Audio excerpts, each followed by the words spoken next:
Hey, it's the 9th of November. It's fall. It's coming into winter here in Minnesota. The year is 2023. If you're watching this later, we're younger than we were then, or we are now.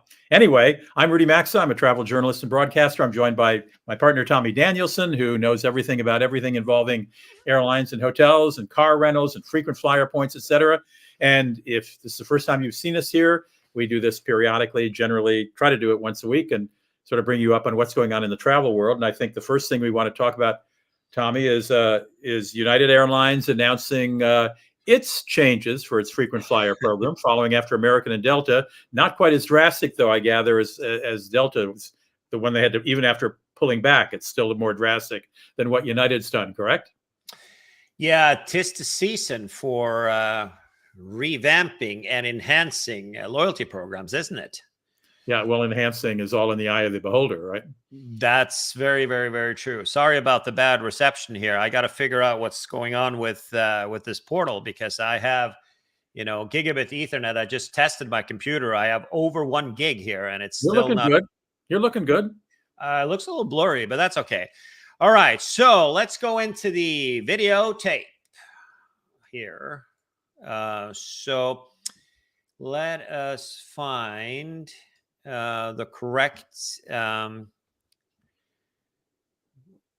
let us see, window. This is the one we want. Yeah, United is changing, can let you put a few more of your qualifying points on your credit card. Yeah, so this is like, there was always the first round of things when, this is an evolving thing, right? When we know that how important we've got to be careful with Gary and his videos on his website. Isn't it that Gary?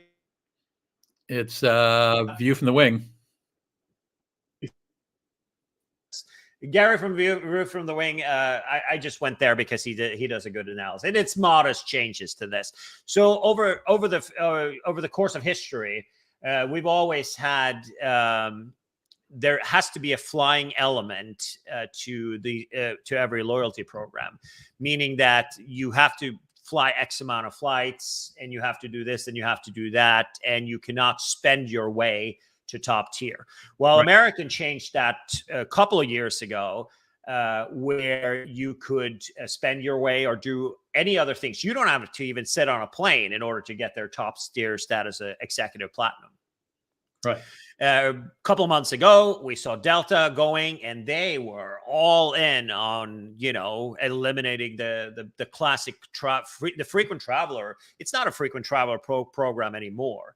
And United now came out with the modest changes, and they've been protecting their 1K level, meaning that you could not spend your way on one of their co-branded credit cards to 1K.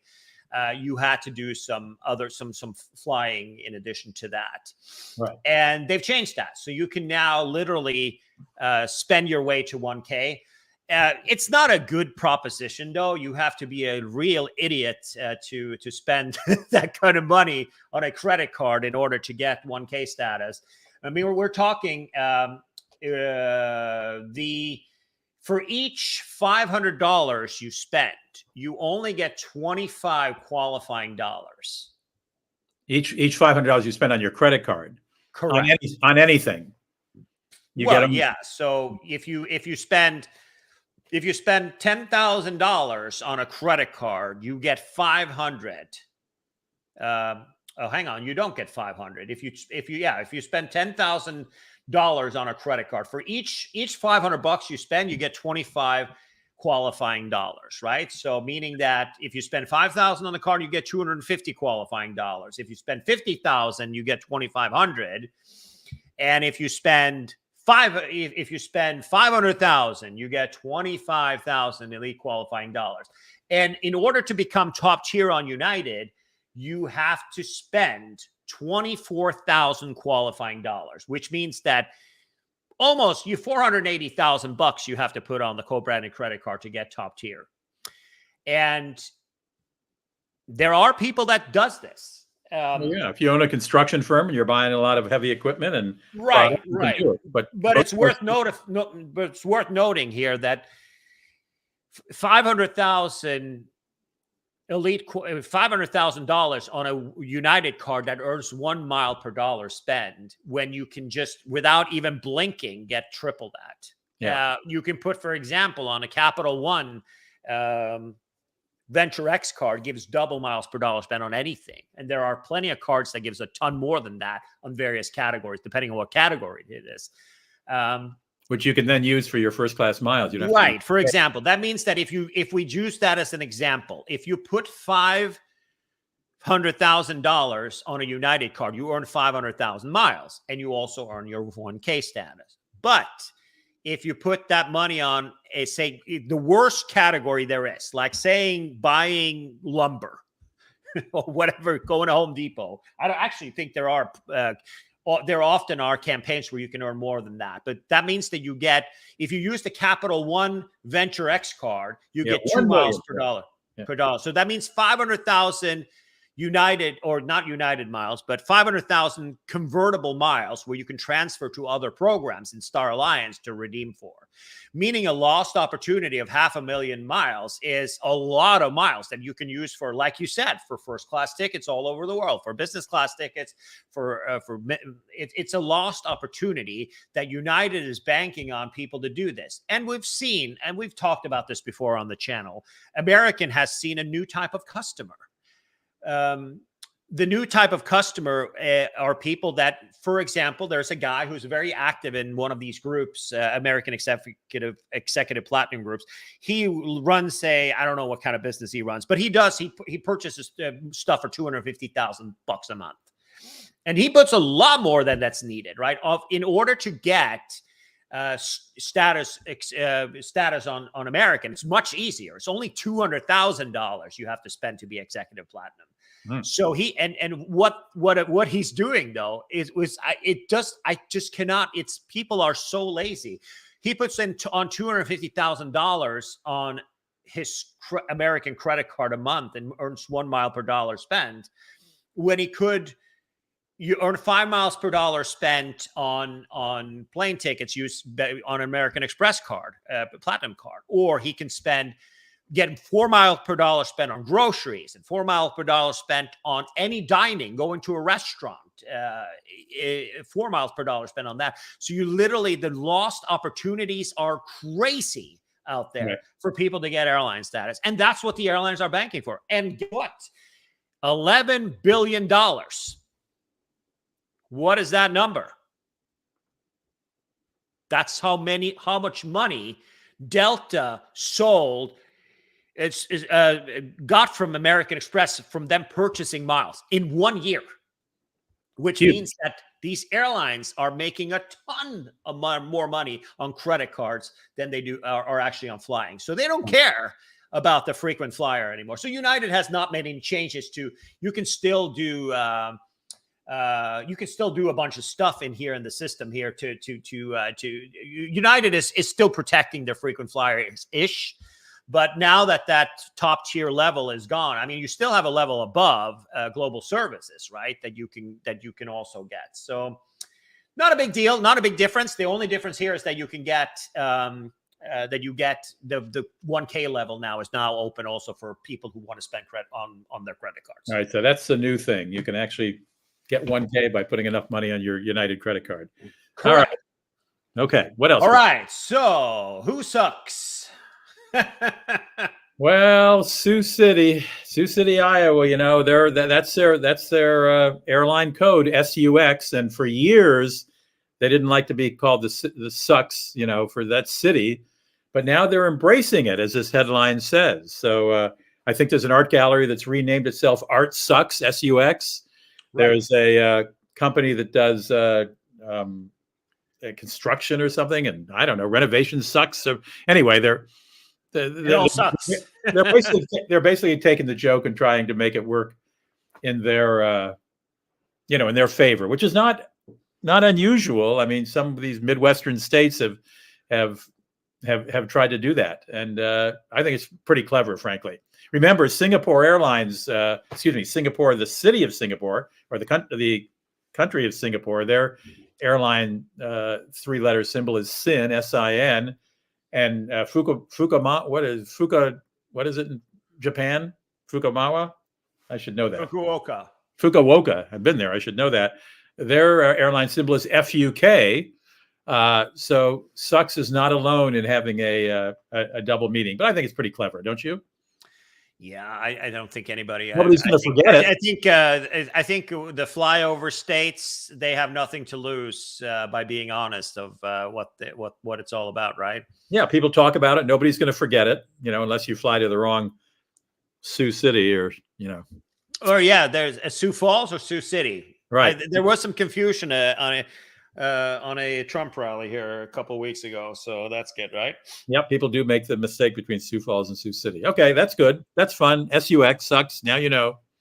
They sure do. All right, so the Points Guy Awards was this week, and why this playful brand won the TPG Awards for Best Affordable Hotel Brand. So this is the Moxy Hotel. Have you ever stayed at a Moxy? I have overseas. I've eaten at a Moxy here in Minneapolis, but I've never stayed at a Moxy there. Yeah, do they even have food? Yeah, the Moxy has a pretty good French restaurant in Minneapolis, as I recall. I don't think so. I think you're mistaken. Let me look it up while you talk about what Moxy is. It's a Marriott. Well, Moxy is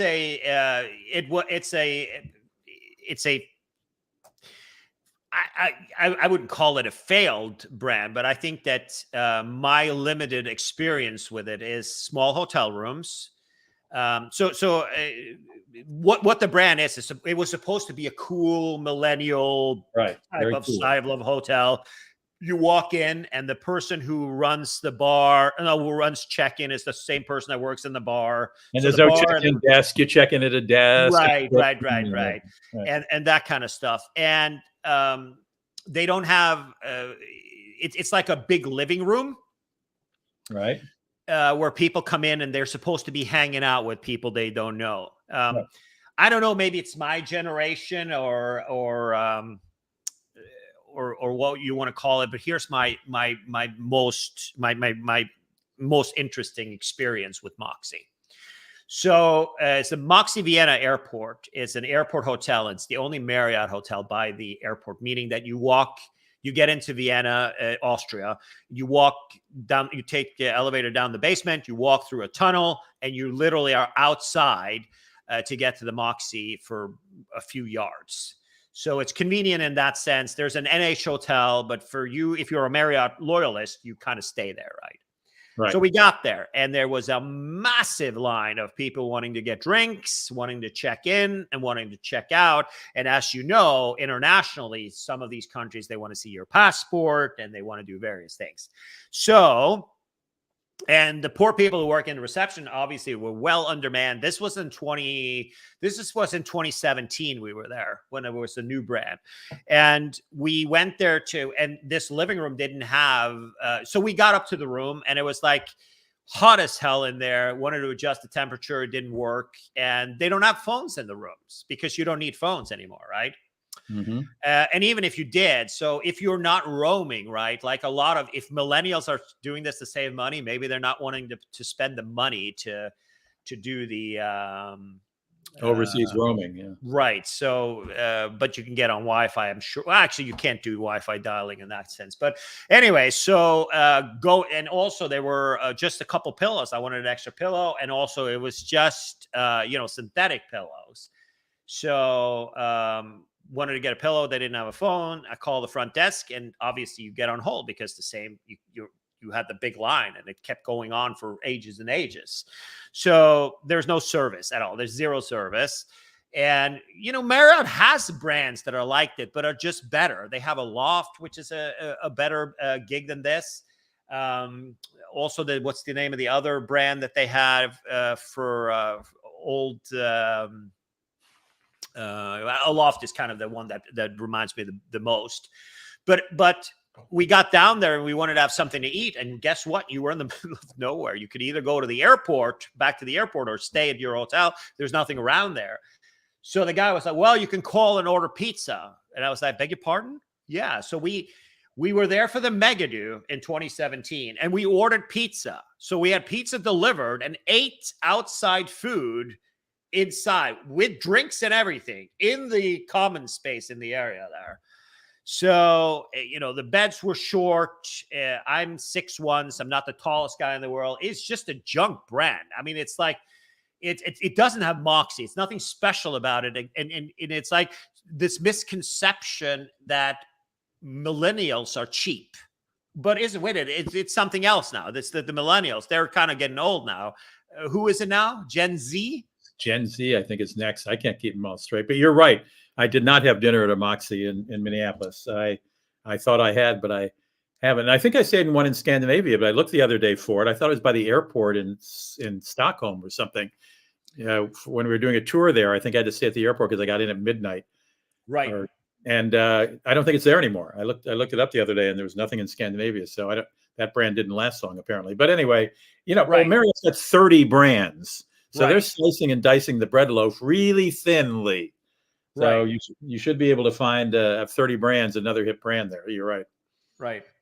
Yeah, So I think that at the end of the problem that I have is that if they are making Moxys into in the TPG article, we know why Moxy won the TPG awards, but I'm not going to even go there. But this article is obviously I don't even know what to say. This is like must be somebody has paid for this. There's no two ways about it. It says one size fits all, but I think that there are a lot more people that have a problem with the whole strategy here. If you are putting this this brand in a business location, then it's not a cookie cutter thing, but having it as an airport hotel and having it, there's a lot of them that are airport hotels. So, fun spirit and friendly staff and all that stuff. There really isn't that, it isn't really that way. It is less service and less people to handle your work because it's supposed to be cheaper. And also, at the end of the day, though, if you are in a business location, a business hotel, people didn't want to stay in their rooms is what they're saying.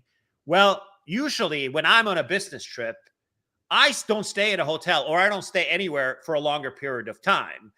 The way that I do things is I never hang out at a hotel. That's idiotic. First of all, overpriced drinks. And also there's no food there. They don't sell food at the Moxy. They have like a really limited menu. Yeah. So if you don't want to be at an airport and there's no food and they told us to order pizza, that's just kind of blows a hole in that thing. But they're definitely trying to do a Starbucks sort of feeling in the lobby where you can just come out, bring your laptop. Yeah, but and meet new friends. And I know. I get that. But if I'm out there working as a consultant, what do you do as a consultant? I was a consultant back in the days. What do?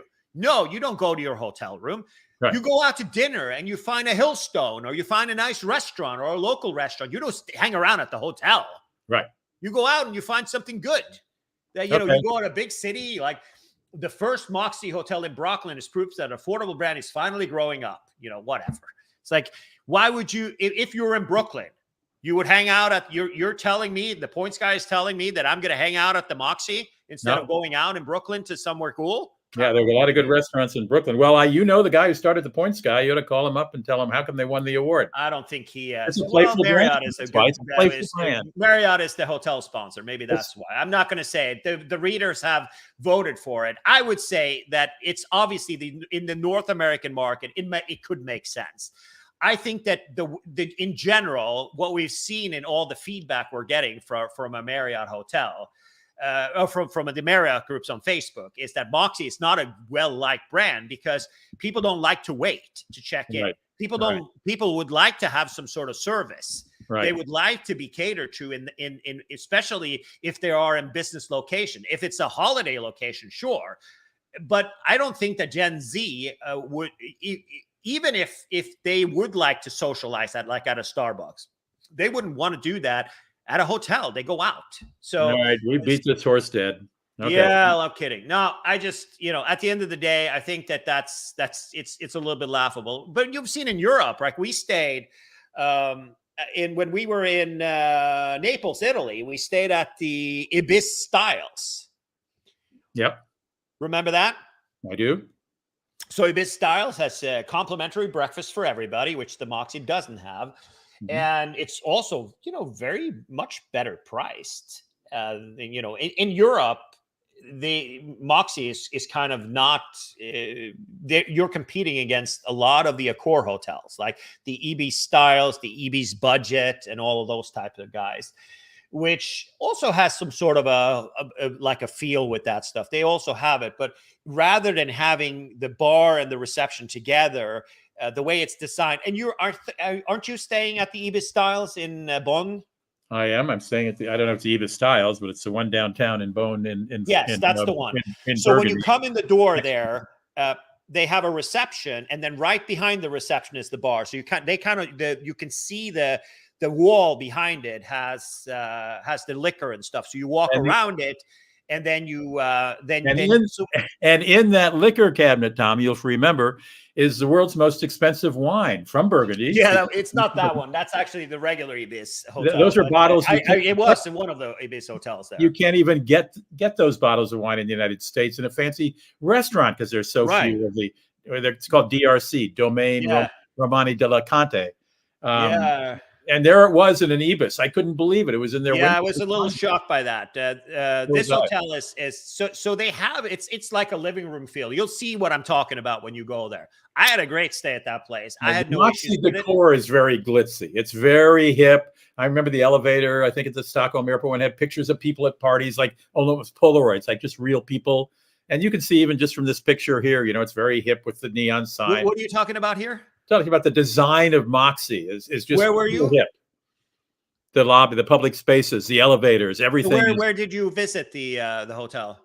I think it was at the airport in Stockholm. That I don't think it's there anymore.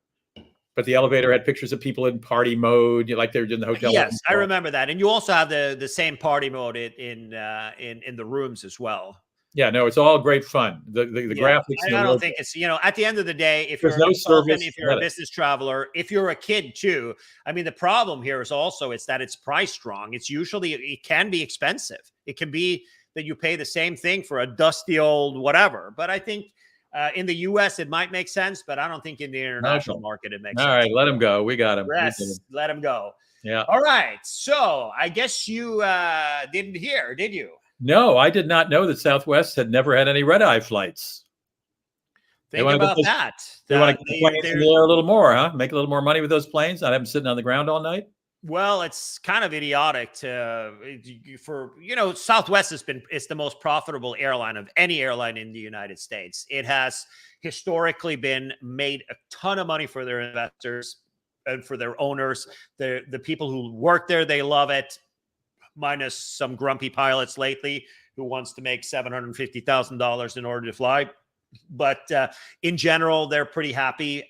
Customers are happy.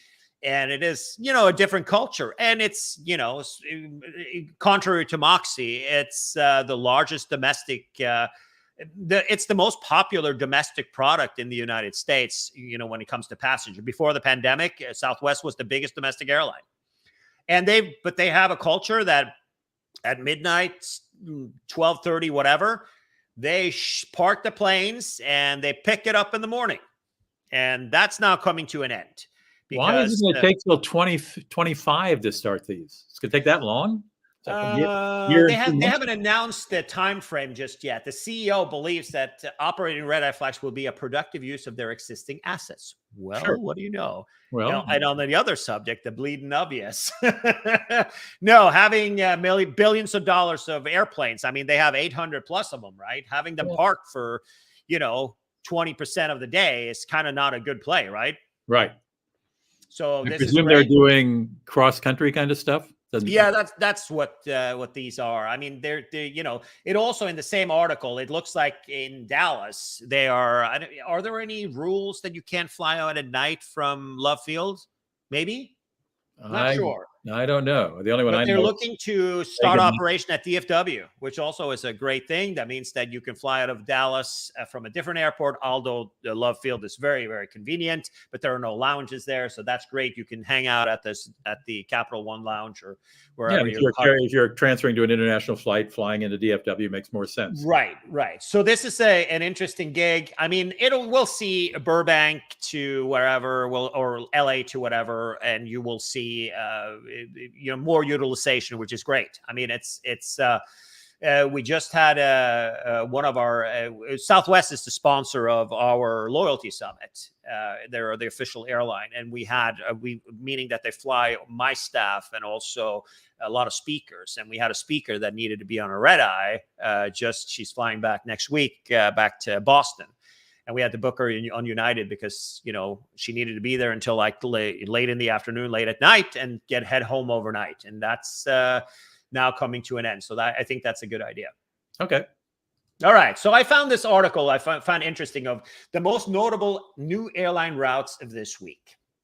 So an interesting thing in that Rome to Rio, that's interesting. ITA Airways or Alitalia's flag, or ITA is the new name for Alitalia, are now going to start flying from Rome to Rio. Okay. And Porter, as you can see, Porter is a Canadian. They're going Canadian. To Tampa? Oh, well, they got a lot of snowbirds there. That makes sense. Yeah. Yeah, so they've had historically their main hub and their biggest hub is the Toronto. Toronto City Airport, the one that's on that little island, which very convenient downtown. Yep. And that can only be operated by a specific type of airplane, which is a propeller airplane, and that means that it's very limited to how many flights they can have from there. But they made a conscious decision to move into the E2 version of the E195, which is close to 100 seats, Embraer, more comfortable plane, 2+2 in the back, 1+2 in the front. Porter, as we know, is a one-class airline. And they are now flying to San Francisco. They're flying to Los Angeles. And now they're moving down to Florida as well. Wow. Okay. So take a look for those. It might be a good alternative for you to head up to the gig, and not very much relevant for us. British Airways is expanding at Gatwick to various beach vacation. They're doing Sharm el Sheikh in Egypt and Fuerteventura, which is in the Canary Islands. That's interesting to me because my family lives 20 minutes from Gatwick, and I go there a lot. So you can fly to Sharm el Sheikh in Egypt. I wouldn't probably scale back on that a little bit now because it's kind of close to where the action is. Yeah, where the action is. Moving on to South African Airlines. Is back. It's back, better than ever, they say. They are back for sure. They've got. They've started flying Brazil, I think. So Brazil is their goes intercontinental from Cape Town for the first time in a decade. That is kind of interesting. They were kind of out of business. Yeah. I don't know what kind of product they're going to be selling, but it is an interesting route. Cross continent is starting to become interesting. Like, for example, Qantas flies to Chile, Santiago, Chile now from Sydney. So this is a new route, and they say they've gotten rid of excess staff. They're getting rid of corruption. They got rid of their management, brought in a more enlightened management, better flight routing system, etc. So we'll see. Yeah, it's. I think I've heard that song from this airline before, but the government has nothing to do with South African Airlines anymore. So that's always a good thing. Lufthansa is flying to Bangalore from Munich. Okay. Munich on a 350, which is a beautiful thing. They have a couple of tubas, which as one does in Munich or not in India for sure. North Iceland, there's an airport in Yes, that's a cool gig. So Akureyri is everybody goes to Iceland, flies into Reykjavik. Right. They go to the Blue Lagoon. They go to that golden route that goes, you drive around that golden circle or whatever it's called. Yeah, the south route. Yeah, right. Same thing over and over and over again. You go see the puffins, but the northern part of Iceland is spectacular. Much less crowded. Yeah, it is awesome. So this is kind of interesting that they're flying to Akureyri. It is the most beautiful area of Iceland. This is where you need to be, and that's really, really cool. Flying from London Gatwick. Okay, exactly. More Gatwick service from EasyJet, our favorite airline from them. And United, but before we leave new routes, I know it's not on your story, but remember, United is bringing back service to China. They're going to fly to both Shanghai and Beijing, And Breeze Airways has added about 15 new cities for their routing. So if you live in a Breeze Airways city here in the southeastern, primarily United States, take a look and see if it flies somewhere you want to go. Okay. Maybe they fly to Sucks, which they probably do.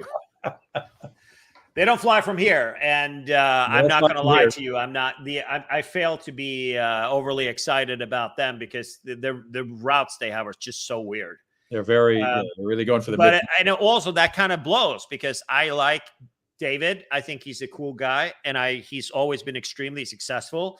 And their A220s also they have so many first class seats, and it's very affordable. So I would love to have them to Sacramento or to David. The David Tommy is referring to is David Nealman, who started, among other airlines, JetBlue here in the United States, and Azul in Brazil, and also was integral in turning TAP Air Portugal around. And he's he started Breeze now here. Is that the inside of an airplane there? No, that is the new 777-9. Is that the inside of an airplane or a lounge? That is inside of an airplane. So the wide angle lens there. Wide angle lens. Okay. Yeah, well, you can see the background here. Very nice, but it's wide. Yeah, it's the new 777 is being rolled out. Probably going to go into traffic sometime next year. And this is a shower I see here. There is a shower, yes, a rain shower, a couple of nice robes. Is Lufthansa? So this is their private jet version of it, which includes a little seating area, and so this is a Boeing business jet. Okay. The Boeing business jet, the version of it for those who have an oil well or two, and no talent. You don't need a talent if you have an oil well. You just need to be named something special for that, and then there you go. So, this is not for us mere mortals, huh? No, I don't think you and I will ever be able to. So they also have, this is where they probably have their staff, right? It's shown at the Dubai Air Show, or it's going to be shown at the air show in Dubai. Nice. Price $300 million before you start doing anything with it. And Lufthansa Technik is your world leader in private jets interior. Okay, well, go set up shop in Dubai, I say to Lufthansa. So, right. All right. So we're going to talk a little bit about rail. Poor Amtrak.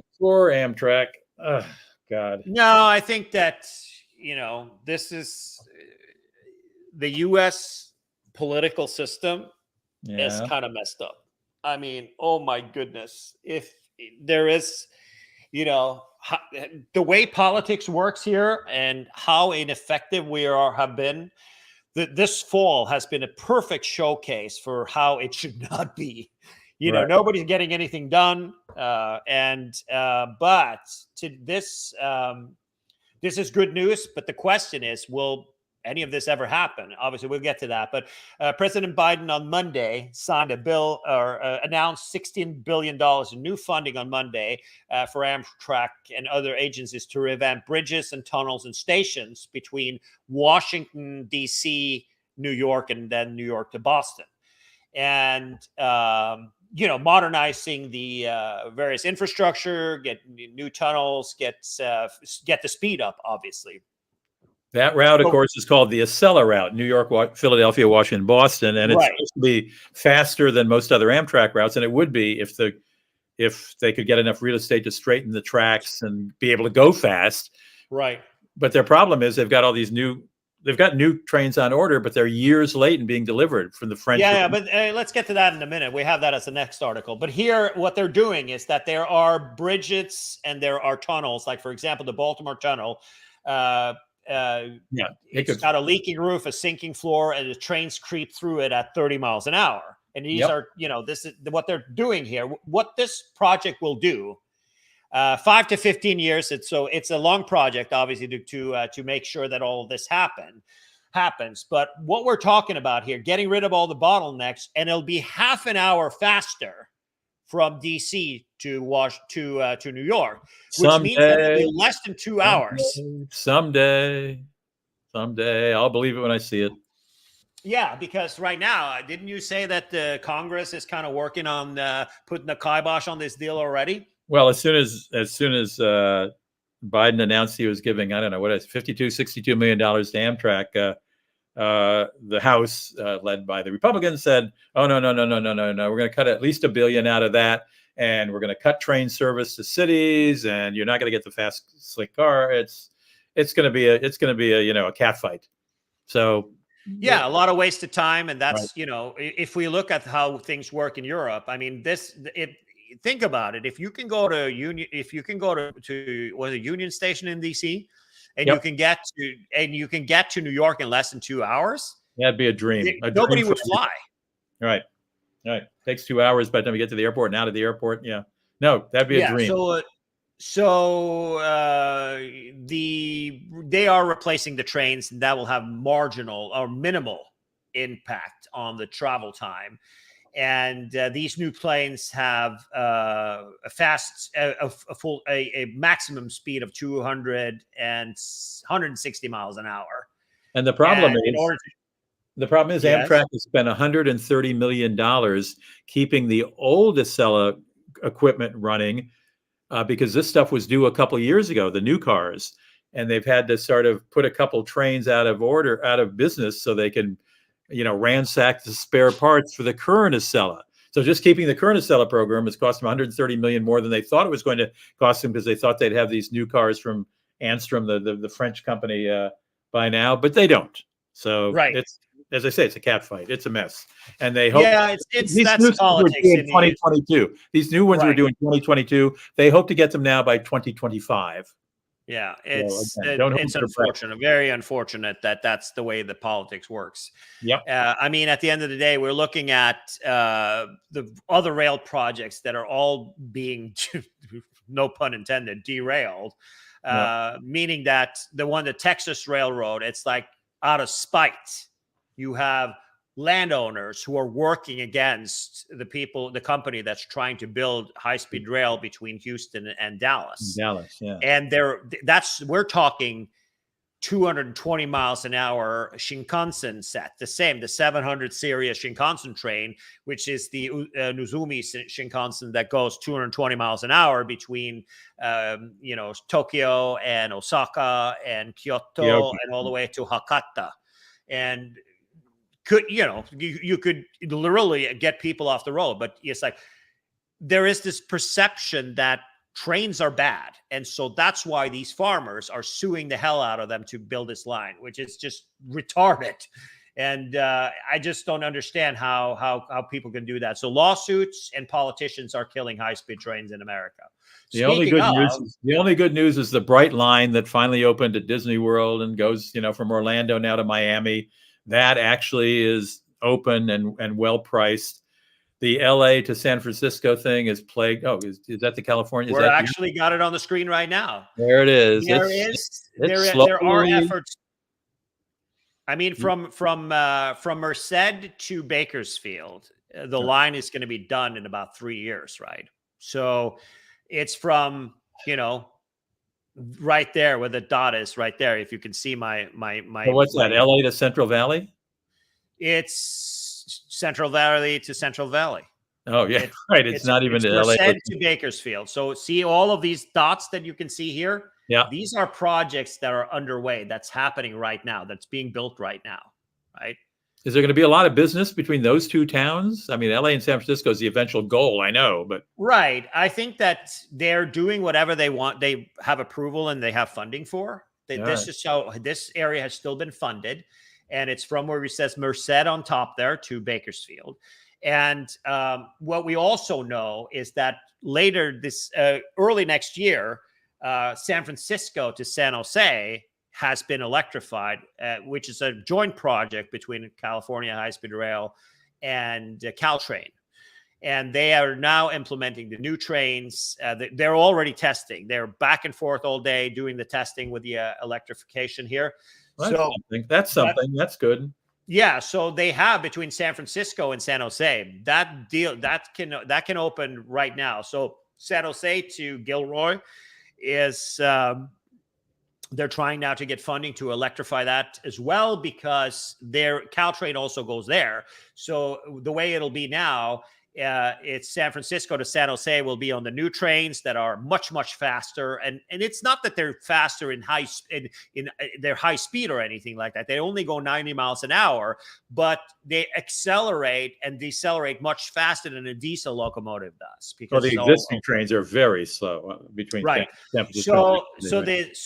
But for now, Caltrain, if you want to go to Gilroy from San Francisco, you got to change trains in San Jose, because you got to go out to the old diesel ones from San Jose to Gilroy.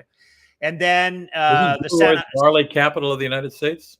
Pardon? Isn't Gilroy the garlic capital of the United States? It is the garlic capital to the silicon capital of the United States is San Jose. So, at the end of the day, I think that if you can get if you can electrify San Jose, I think that they're going to have Bakersfield to San Francisco in the bag before 2030. And there was a meeting last week.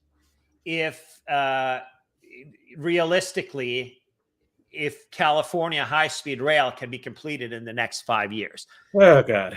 Absolutely not. I don't think that that's realistic, but I do think that who's selling this pipe dream? It's an interest group that's it's not going to happen. We just know it's not. There's no way. No, we know it won't happen. I get that. But at the end of the day, if you look at the map we just looked at, the reason why it's important to finish at least from San Jose to Gilroy and also through this the pass here, the Pacheco Pass. Yeah.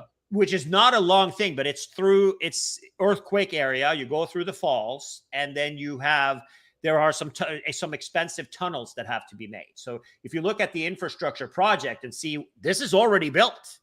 The viaducts are happening. They're already built. A lot of these overpasses and grade separations and stuff, they're already finished. All right. So the Central Valley will be done. Where you see dots here, this stuff will be done in 3 years.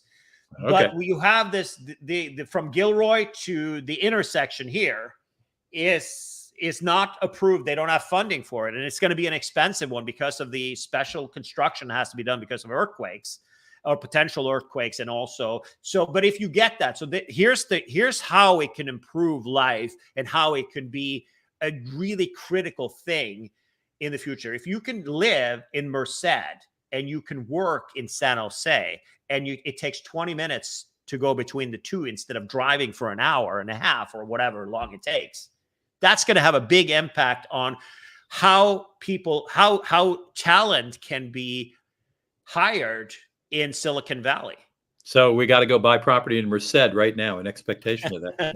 Yeah, or Madera, Merced, in that era. Obviously you don't want to live there, but it is for the problem that you see in Silicon Valley is that they don't have enough talent. They don't have enough people to fill the jobs that are there. Nobody wants to move there because it's so expensive. Even if you make $250,000 a year, a 2-bedroom split level from 1954 with asbestos costs $2 million. Right. So that's the problem. If there is fast transportation, like for example, going from Hamburg to Hanover is the same distance as going from Sacramento to San Francisco. That's 32 minutes on the train between those two cities. In Germany, and from here, it takes to take the Amtrak into San Francisco. First of all, there's no train all the way. You got to go to like. Oakland, and you got to switch to downtown San Francisco. Yeah. You got to take a bus across the way. Yeah. So it takes 2.5 hours. That's the thing. That's what the people don't understand, that it's not just LA to San Francisco. If somebody can move from point A to point B, that means that people can actually buying a house in Merced is cheaper than what I live in California. Right. Right. So meaning that I live all the way up here. Right. Which means that it'll be a much easier gig for us to